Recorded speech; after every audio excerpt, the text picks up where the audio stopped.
Spencer Perceval was born on the 1st of November 1762 in Audley Square, London. He was the second son of John Perceval's second marriage. John Perceval was an advisor of George III.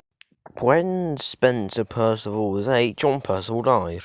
As previously mentioned, he was the second son of the second marriage, which meant he was only given a yearly allowance of £200, roughly £28,000 nowadays. So he got a job as a lawyer. He got married to a Jane Wilson in 1790. Spencer Perceval's uncle, the 8th Earl of Northampton, died. This was beneficial for Spencer Perceval, who ran for MP of Northampton and won, keeping the title until his death. He was made Chancellor of the Exchequer in 1807, a title he kept until he was elected Prime Minister. In 1809, Spencer Perceval became Prime Minister of Great Britain. His government was weak and unpopular though, so no one thought it would last that long.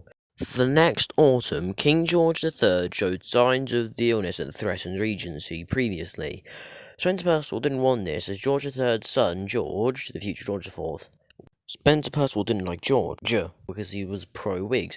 Meanwhile, George didn't like Spencer Perceval. Spencer Perceval wrote a 156-page letter that prevented George from getting a divorce. Unfortunately for Spencer Perceval, George III wasn't getting any better, which made him pass a regency bill which had some restrictions. Some of these include, George wasn't allowed to create peers, nor was he allowed to create rewards offices. George protested, but there wasn't really anything he can do, and the bill passed. Everyone thought George would get rid of Spencer Perceval, which shocked everyone when he didn't. The official reason he didn't was he didn't want to aggravate his father's illness. Even after his restrictions passed, George IV didn't do much concerning our story. The next part is about a man called Bellingham. No, not Jude Bellingham, John Bellingham. He was born in 1769 at St. Neots. In 1803, a Russian boat named Sulu went missing.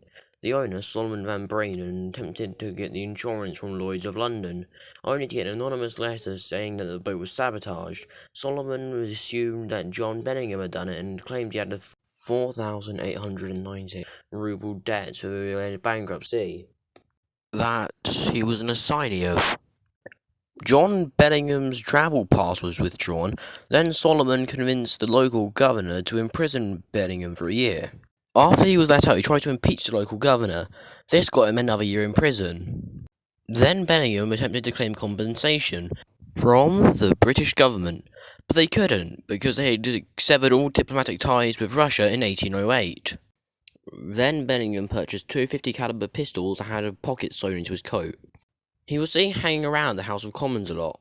On the 11th of May, 1812, Spencer Perceval was passing by. Then John Bellingham got up and shot Spencer Perceval. Spencer Perceval's last words were either murder or oh my god.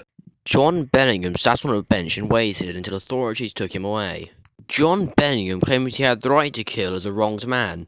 Then evidence was found that he was insane. The court disregarded all of this and he was hung less than a week later, aged 42 to 43 years old.